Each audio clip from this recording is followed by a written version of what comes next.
So the social king is Greg Jones. Look, first of all, I'd actually really like to thank Datamine for putting on such a great event.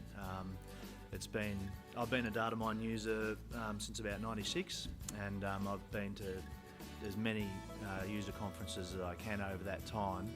Some of them have been half-day events, some have been, day trips.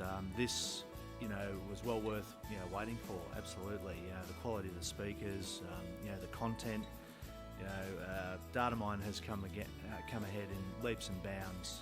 There's no two ways about it, and I don't have any hesitation, in pushing it onto my clients. You definitely are seeing more of an uptake with it. It's so open with the APIs, and it's an absolute credit, to John and Dylan and his team. All I can say is just keep up the great work, and many happy years of using Datamine to come. So, thanks, guys.